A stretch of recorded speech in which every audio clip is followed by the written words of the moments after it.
start our recitations. I will present with the first sloka onwards, and then you can read one by one in that order which we have already decided. Okay, so I'll present the first verse.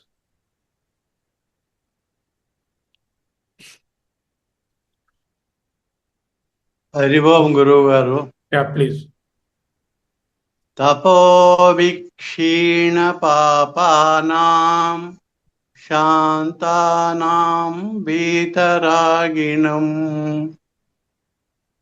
mumukshunam apekshoyam atmabodho vidhiyate. Just hold on. Tapobhirkshinapāpānaṁ shantānaṁ vitaraginam. There is a dirgha there. Mumukshunam apekshoyam atmabodho vidhiyate. Go to the next one. Bodhonya sadhanebhyo hi sakshan mokshaika sadhanam pakasya vahini vajnanam vina moksho na siddhyati. Next one. Avirodhitaya karma vidyam vinivartayet vidyam nihantyeva tejastimira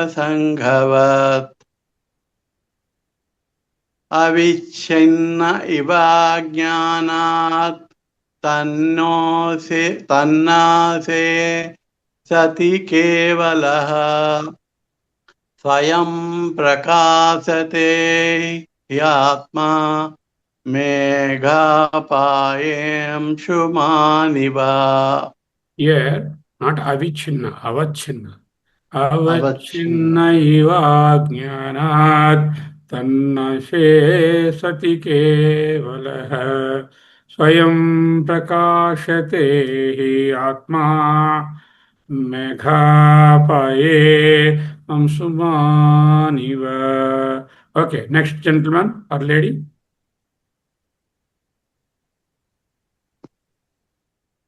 Yes, sir. अज्ञानकलुषं जीवं ज्ञानाभ्यासाद्विनिर्मलं कृत्वा ज्ञानं स्वयं नस्ये जलं कटकरेणुवत्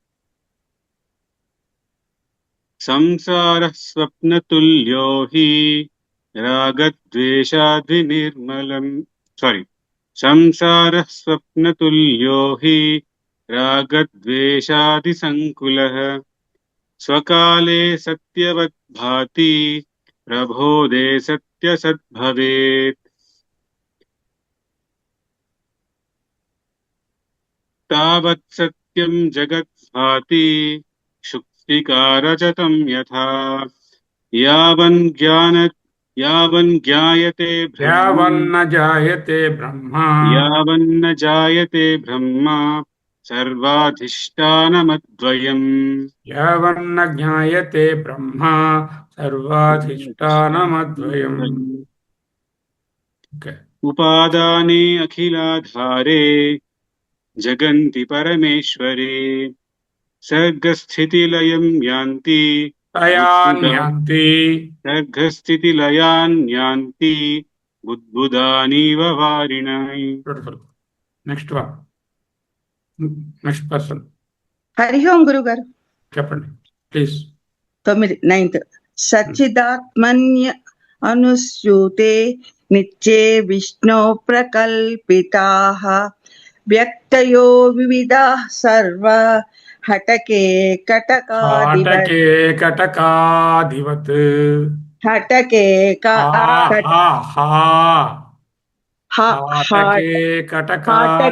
కటకాదివత్ యథాకాశో ఋషికేశో nano ఉపాధిగతో విభుః తద్భేదాదిభిన్నవత్ भाति तन्नासे केवलो भवेत्. Okay सर. नानोपाधिवसादेव जातिनामाश्रयादयः आत्मन्यारोपितास्तो ये रसवर्णादिभेदवत् आत्मन्यारोपितास्तु ये रसवर्णादिभेदवत्. Okay, next. आत्मन्यारोपितास्तो ये रसवर्णादिभेदवत् Okay. पञ्चीकृतमहाभूतकृतं कर्म सञ्चितं शरीरं सुखदुःखानां भोगायतनम् उच्यते. Very nice. Okay. नमस्ते. हरि ओम्. पंच प्राणमनो बुद्धि दशेन्द्रिय समन्वितम् अपञ्चीकृत भूतोत्थं सूक्ष्मांगं भोग साधनम् अनाद्य विद्या अनिर्वाच्या कारणोपाधिरुच्यते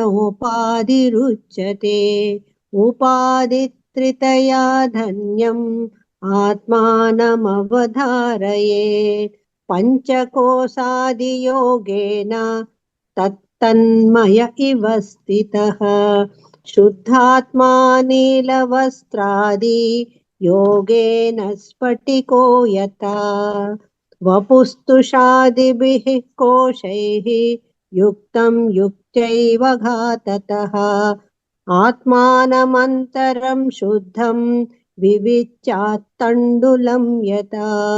हरि ओम्. You rendered well. सदा सर्वगतोऽप्यात्मा न सर्वत्र अवभासते बुद्धावेव अवभासेत् स्वच्छेषु प्रतिबिम्बवत् देहेन्द्रियमनोबुद्धि प्रकृतिभ्यो विलक्षणम् तद्वृत्तिसाक्षिणं विद्यात् आत्मानं राजवत्सदा व्यापृतेषु इन्द्रियेषु आत्मा व्यापारी वा विवेकिनाम् व्यापारी वा विवेकिनाम् दृश्यते भ्रेषु धावत्सु धावन्निव यथा शशि आत्मचैतन्यमाश्रित्य देहेन्द्रियमनोधियः स्वक्रियार्थेषु वर्तन्ते सूर्यलोकं यथा जनाः. सूर्याः लोकं यथा जनाः. हरि ओम्. Next. हरि ओम्. देहेन्द्रियगुणं कर्माणि अमले सच्चिदात्मनि अध्यसन्ति अविवेकेन गगने नीलतादिवत्. Next one. अज्ञानं मनोसोपाधे कर्तृत्ववादिनी चात्मनि कल्प्यन्ते अम्बुगदे चन्द्रे चलनादि यथाम्बसः. Beautiful. रागे च सुखदुःखादि बुद्धौ सत्यं प्रवर्तते सुषुप्तौ नास्ति तन्नासे तस्मद् बुद्धेस्तु नात्मना प्रकाशोऽर्कस्य तो यस्य शैत्यम् अग्नेर्यथोष्णता स्वभावा सचितानन्दा नित्यनिर्मलात्मनः. नमस्ते. आत्मनः सच्चिदंशिश्च बुद्धेर्वृत्तिरिति द्वयम् संयोज्य च विवेकेन जानामीति प्रवर्तते आत्मनो विक्रिया नास्ति बुद्धेर्बोधो न जात्विति जीवः सर्वमलं ज्ञात्वा ज्ञाता दृष्टेति मुह्यति रज्जु सर्पवदात्मानं जीवं ज्ञात्वा भयं वहेत् नाहं जीवः परात्मेति ज्ञातश्चेन्निर्भयो भवेत् आत्मावभासयत्येको बुद्ध्यादीनिन्द्रियाणि हि दीपो घटादिवत् स्वात्मा जडैस्तैर्नावभास्यते नमस्ते गुरु Next. नमस्ते सर स्वबोधेनान्यबोधे च बोधरूपतयात्मनः न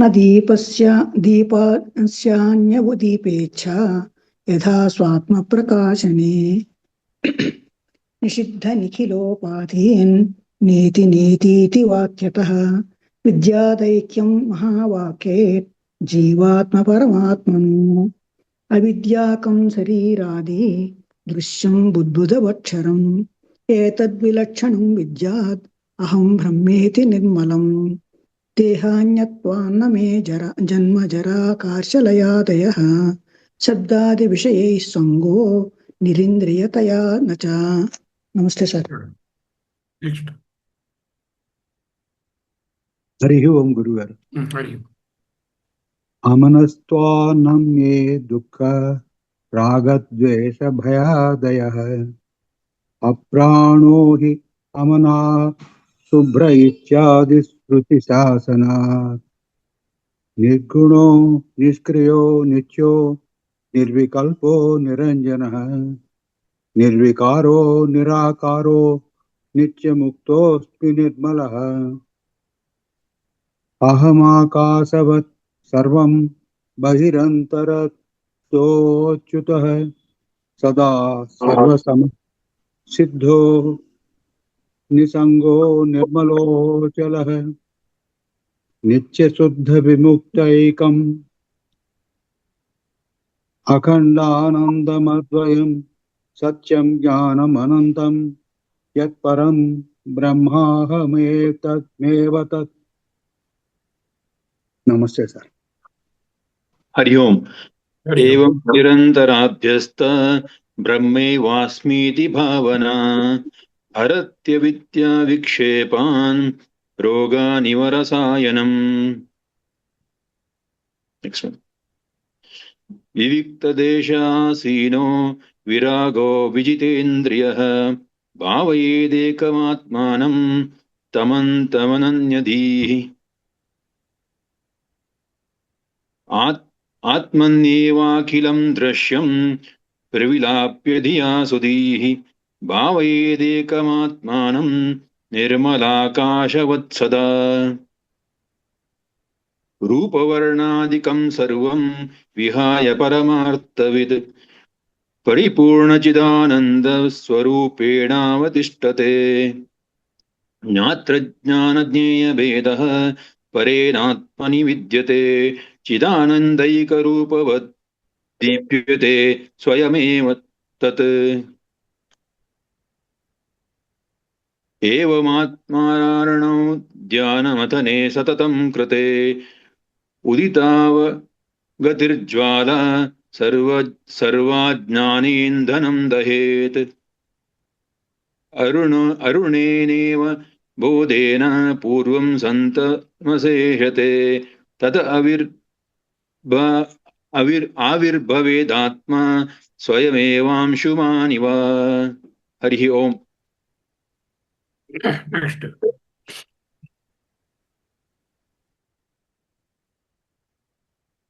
Who is next? Did not come? Someday I can read.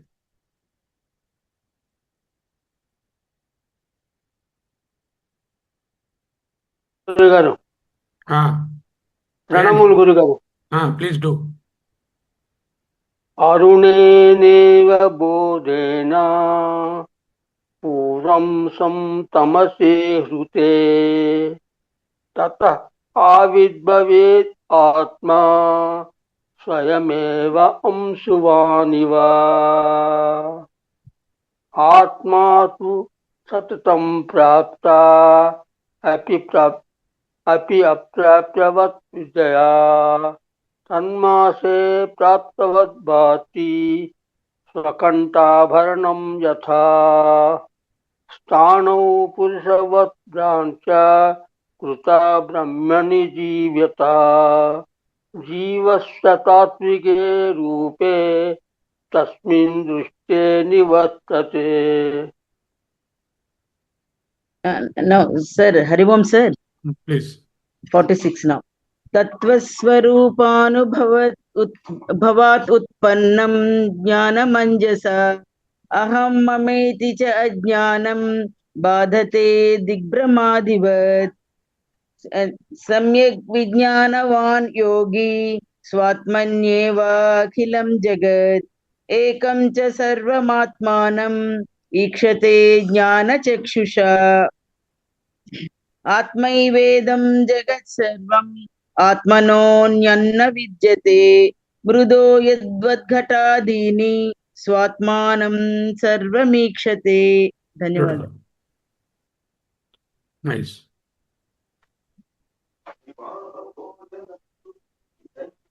Next. Sir, namaste Usha. जीवन मुक्तस्तु तत्विद्वान् पूर्वोपाधिगुणात्मजे सच्चिदानंद रूपत्वात् भवेत् भ्रमरकीटवत्.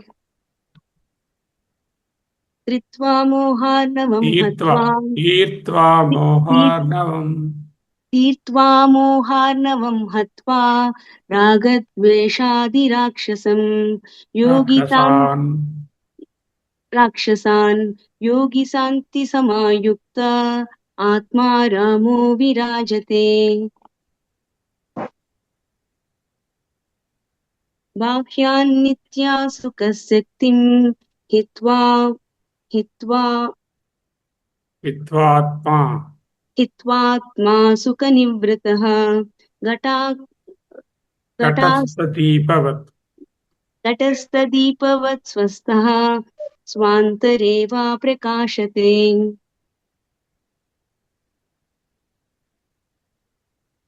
Next.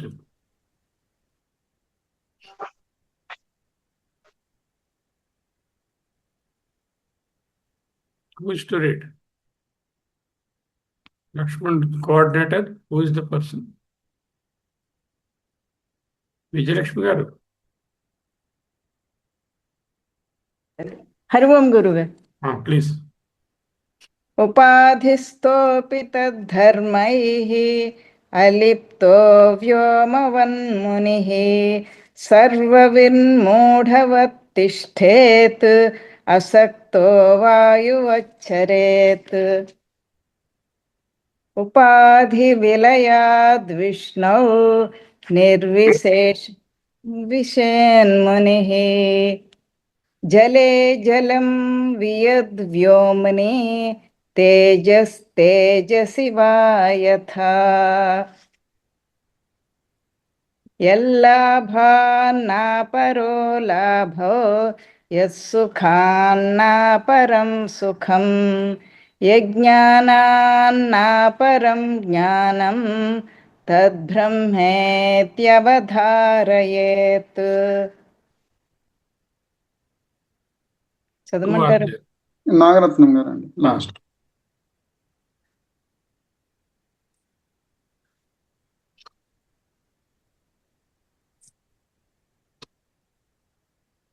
Can she open? Is she there? Nagaratna madam? She isn't there.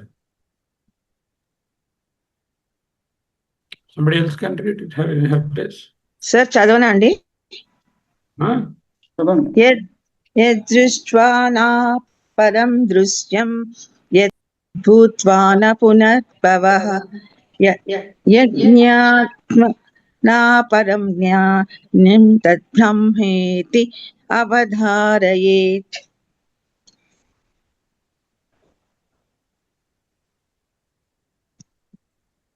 दिव्यगूर्ध्वमतः पूर्णम् सच्चिदानन्दमद्वयम् अनन्तं नित्यम् एकम् यत् तद्ब्रह्मेति अवधारयेत्।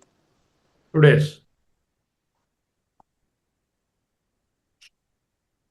अतः व्यावृत्तिरूपेण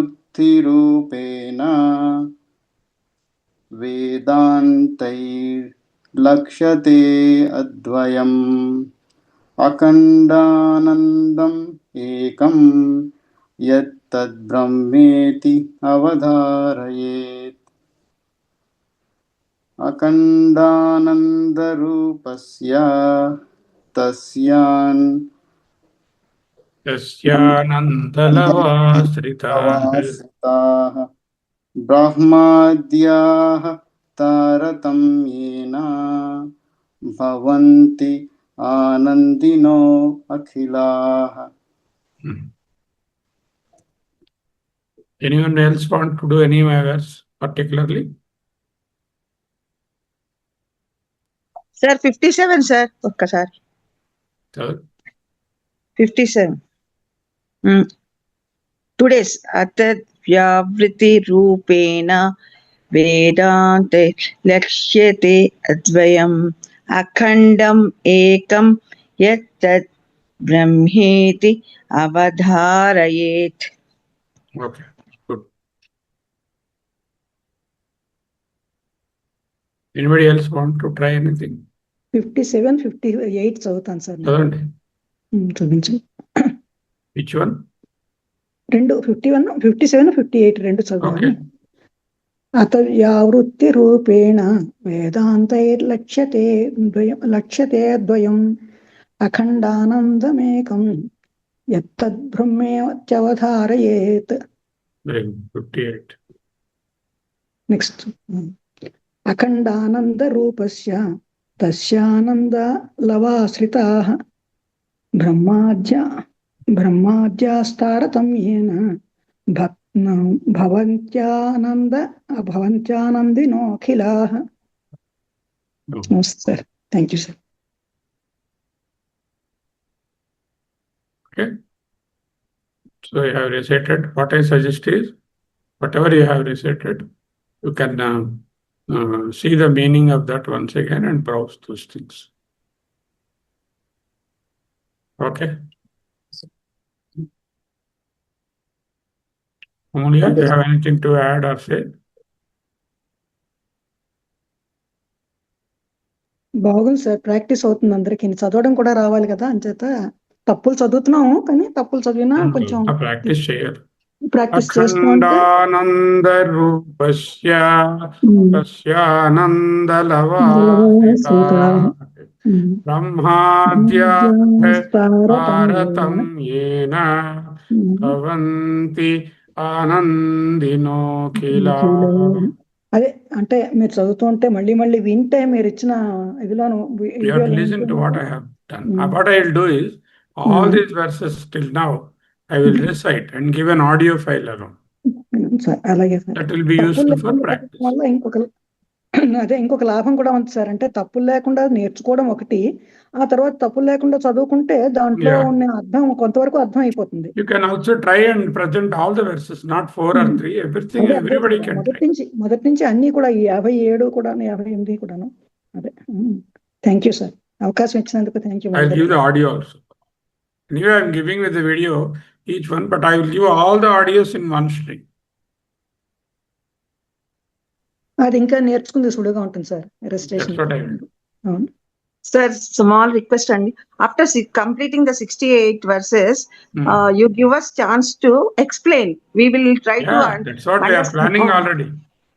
Explanation. 5 or 6 classes where you will take 2 verses and explain very briefly. Next, another person will take 2 verses. Like that, 68 we will divide between whoever is participating. In 2 or We will do 3 it minutes, 3 or 4 we will try to summarize what you have said in the Yes, sloka. 66 verses, 68 verses, we will divide into 4 parts. 34, Okay, sir. 34, 17, 17 or 16, 16. And 4 classes we'll have. 16 will be given to 8 people. 2 verses. Okay. Bond, sir. Okay, sir.